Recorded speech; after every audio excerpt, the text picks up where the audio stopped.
All right, that's great. Thanks very much. So this is the final talk. I'm aware everyone's really eager to get to the Prosecco party. So what we'll do is rather than have the Q&A, you can ask us questions out there, right?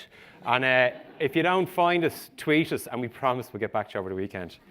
So this is the final talk. And one of the things I love about the digital marketing industry is it's the fastest moving industry on the planet. So we're going to change gears quite dramatically now, and we're going to move from the fastest moving industry on the planet to the slowest moving industry on the planet.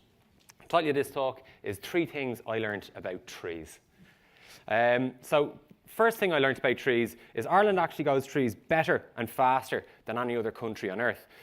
Scandinavia is very famous for its wood. There's trees that take 160 years to mature there, take 40 here, okay? So if any of you have ever studied economics, or international trade, you'll be familiar with the term comparative advantage. So this is that in spades. So when I learned this, the entrepreneur in me was excited, and I said, geez, I really need to plant some trees. Second thing I learned about trees is despite what you'd think, despite our natural advantage, we're actually the least forested country in Europe. So a millennia ago, we were coast-to-coast forests. Now we're 10% coverage. So this is, the most reviled man in Irish history, Oliver Cromwell, would have deforested Ireland in trying to get people to Heller to Connaught. But also the British, fair play to them, understood the strength of a comparative advantage. And they deforested Wicklow for its oak to build the British Navy, which conquered the earth. So you could infer that the British Empire was built on Irish oak. So given this and our maybe stolen heritage, the Irishman in me was enlivened, and I thought, geez, I really need to plant some trees. And then the third thing I learned about trees are forests are the Earth's lungs, okay? So there's this massive problem facing us, excess of carbon in the atmosphere leading to global warming, and it seems like something we're all waiting for somebody else to solve. Somebody else, other people at the moment who seem to be turning their back on it. But what I learned is that there's actually a really straightforward solution to this. So let me show you a video to illustrate exactly this. So this is a video of Earth taken from space. The yellow and the red there you're seeing is carbon in the atmosphere. This is the date, okay? So it's springtime now. As we get closer to summer, leaves come out, and you can see the carbon has literally been drank from the atmosphere, okay? Amazing. And then as we move to autumn, leaves start falling off, and the carbon emerges again. So forests are the Earth's lungs. Trees are the trachea, and branches are the bronchi. And there's a really straightforward solution to this massive problem we're all facing. And if any of you in the audience are into meditation, this bit will blow your mind. You just saw the Earth breathe. So 1 year is 1 breath for planet Earth, an inhale and an exhale. So after seeing this, I was there, I really need to plant some trees.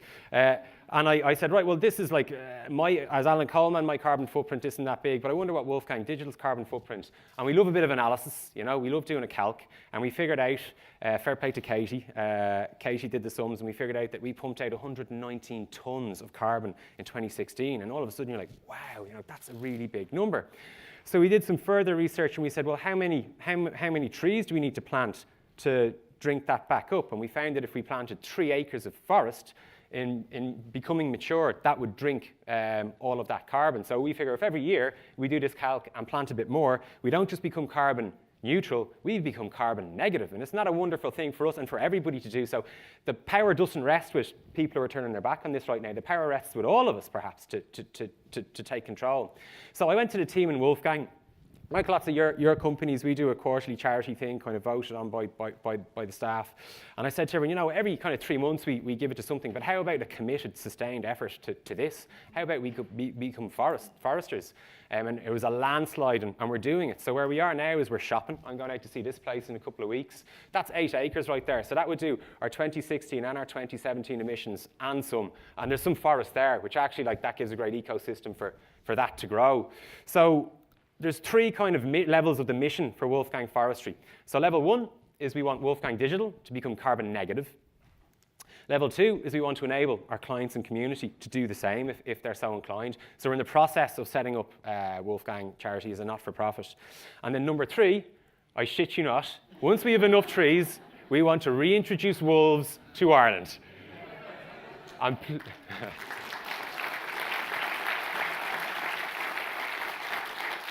So, and please don't tweet that one because the agricultural body would be all over us. They wouldn't be fans of that. So thanks a million. Those of you who donated, I really appreciate it because you didn't have a clue what you were giving money to when you were signing up. And I said, you know, there's an optional donation for Wolfgang Forestry. That's what it is. And more of you have come and said, we're doing a run. Can you sponsor us? We're not going to do anything just yet until we actually have the not-for-profit status. There was a Father Ted reference earlier because right now your donations actually are just resting in our account. So we won't take any more of them until we've properly got everything set up, you know, and that's all legit. But those donations you did make, they will go into us buying a plot of land, and we'll invite you to come plant us with us when that happens. So thank you very much. What we're going to do then is we're not going to do the Q&A because we're all thirsty, but if all the speakers can come back up here, and don't anybody leave for a minute, please. If all the speakers can come up on the stage, didn't they do a great job?